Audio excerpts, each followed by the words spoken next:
Salut les parents de chat, imaginez la scène, vous êtes tranquillement installés sur votre canapé, un plaid sur les genoux, votre adorable boule de poil ronronne à côté de vous, tout est parfait. Soudain, un oiseau passe devant la fenêtre.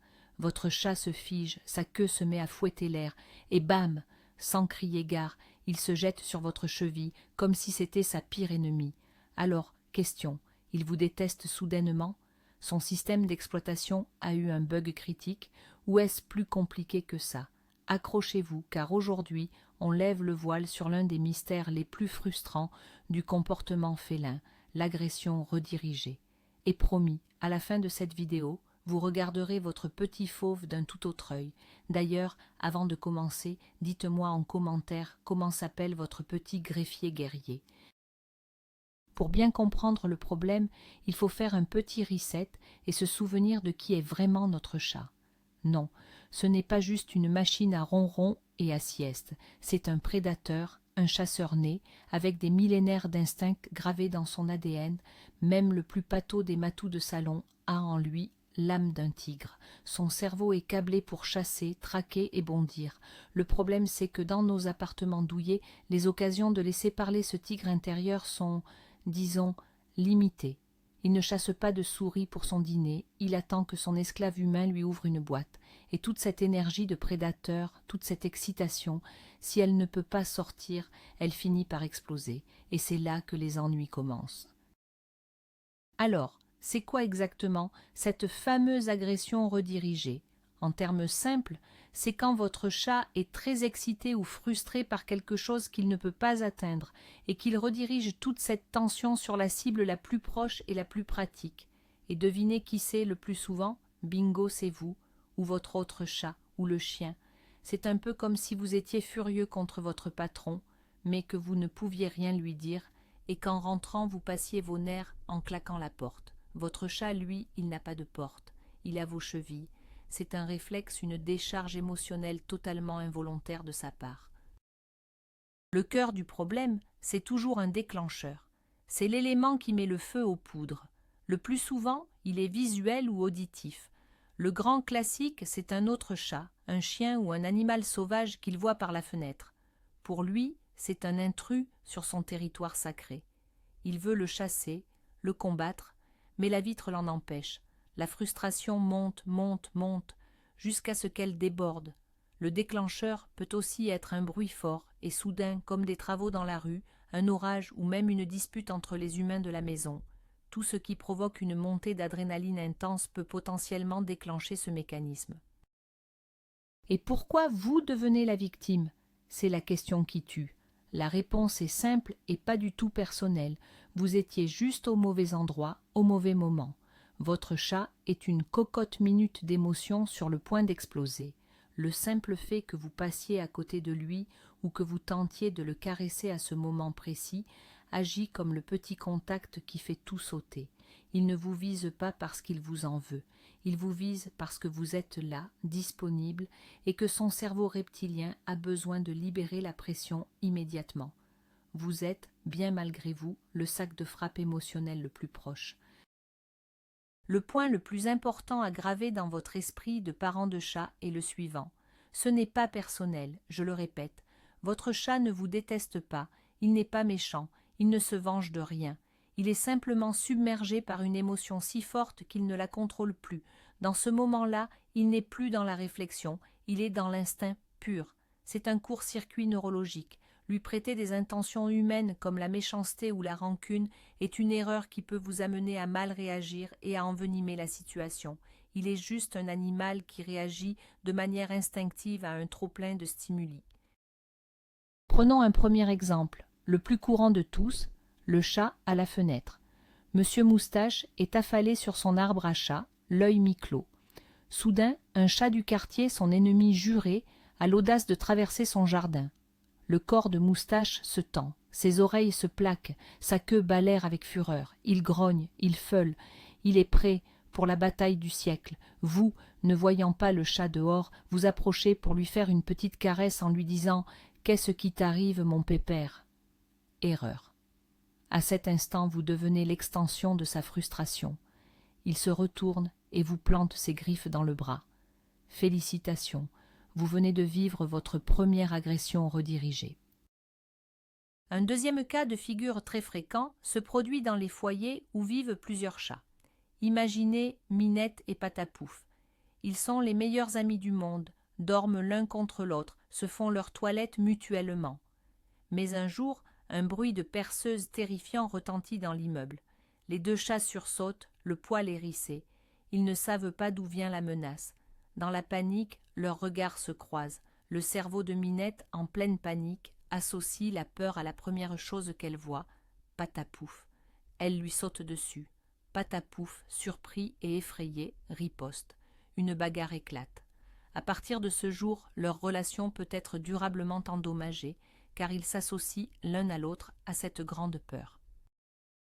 Un troisième exemple plus subtil, la frustration olfactive.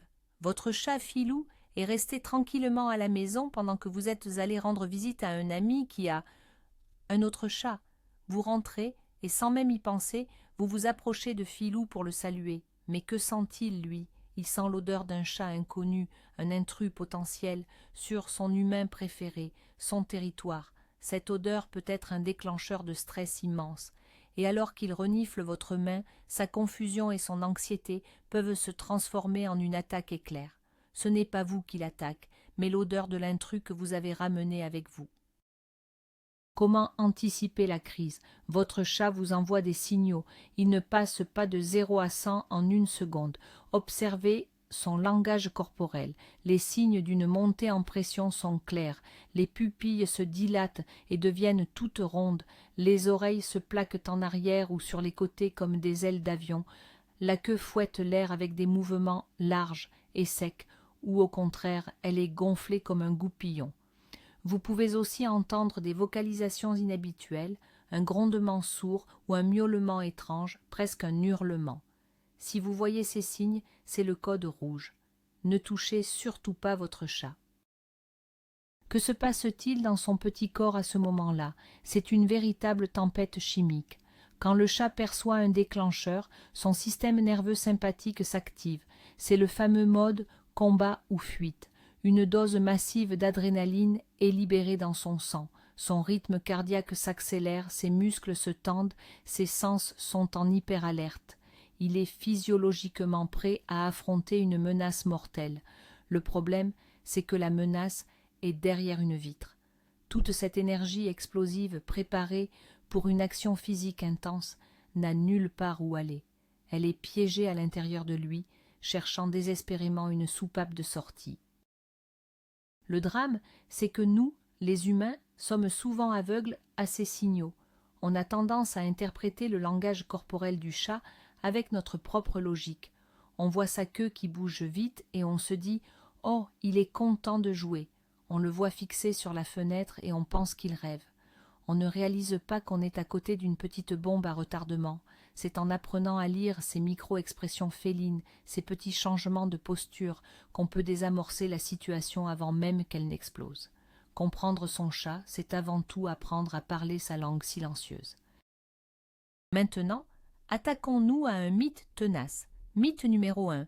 Mon chat est bipolaire. Ou il est juste méchant, il m'a attaqué par pure méchanceté. C'est totalement faux. Comme on l'a vu, ce comportement n'a rien à voir avec un trouble de la personnalité ou une volonté de nuire. C'est une réaction de stress incontrôlable. Coller une étiquette de chat méchant sur votre animal est non seulement injuste, mais c'est aussi contre-productif. Cela vous empêche de chercher la vraie cause du problème, le fameux déclencheur, et donc de trouver la bonne solution. Votre chat n'est pas cassé, il est juste stressé. Face à une attaque, notre premier réflexe humain est souvent le pire. Punir, crier sur le chat, l'asperger d'eau, lui donner une petite tape. C'est la pire chose à faire. Pourquoi? Parce que le chat est déjà dans un état de stress et de peur extrême. En le punissant, vous ne faites qu'ajouter de la peur à sa peur. Vous confirmez son sentiment que la situation est dangereuse. Pire encore, il va commencer à vous associer, vous, à ce sentiment négatif. Le résultat, il aura encore plus peur de vous, sera plus anxieux, et le risque de futures agressions, redirigées ou non, ne fera qu'augmenter. La punition ne résout rien, elle détruit la confiance. Alors, que faire sur le moment, quand le tigre miniature vous a pris pour cible? La règle d'or est simple, ne touchez rien, ou plutôt, ne le touchez pas lui. Ne tentez pas de le calmer, de le caresser, de le prendre dans vos bras. Vous ne feriez qu'attiser le feu. Votre priorité est la sécurité. Séparez-vous de lui calmement, sans geste brusque. Si possible, quittez la pièce ou placez un obstacle entre vous et lui, comme un coussin ou un morceau de carton. Laissez-le seul dans une pièce calme, lumière tamisée, le temps que la pression redescende. Cela peut prendre de 30 minutes à plusieurs heures. Une technique de désescalade efficace, si vous parvenez à réagir juste avant l'attaque, c'est la distraction. Vous voyez votre chat commencer à monter en pression face à la fenêtre? Ne vous interposez pas. Prenez son jouet préféré, une petite souris ou une canne à pêche, et lancez-le dans la direction opposée. L'idée est de rediriger son attention et son énergie de prédateur sur une cible appropriée et sans danger. Le mouvement du jouet peut capter son instinct de chasse et lui offrir une sortie pour sa frustration. C'est une manœuvre délicate, mais qui peut fonctionner à merveille pour court-circuiter le processus. Si la distraction ne fonctionne pas ou qu'il est trop tard, il faut créer de l'espace. La sécurité d'abord. N'essayez pas de jouer les héros ou les chuchoteurs pour chats. Utilisez ce que vous avez sous la main pour vous protéger et créer une barrière. Un grand coussin de canapé, une planche, un grand morceau de carton. Faites-le glisser doucement entre vous et le chat pour le guider sans contact direct vers une autre pièce où il pourra s'isoler et se calmer. Le but n'est pas de l'enfermer pour le punir, mais de lui offrir un environnement sûr et sans stimuli où son cerveau peut se réinitialiser. Maintenant, passons aux solutions à long terme, car le but est d'éviter que ça se reproduise. La première clé, c'est l'enrichissement de l'environnement. Un chat qui s'ennuie est un chat plus facilement frustré. Assurez-vous qu'il ait de quoi s'occuper. Des arbres à chat, des griffoirs, des tunnels, des jouets interactifs, des plateformes en hauteur pour observer. Transformez votre maison en un parc d'attractions pour chats. Cachez des friandises pour qu'ils doivent les chasser.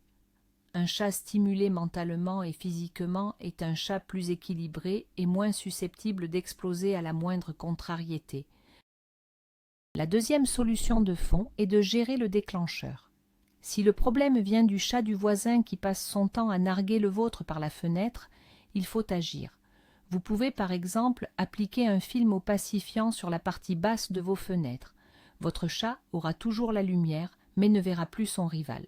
Si le problème vient de bruits extérieurs, vous pouvez essayer de mettre un fond sonore apaisant, comme une musique douce ou une radio, pour masquer les sons stressants.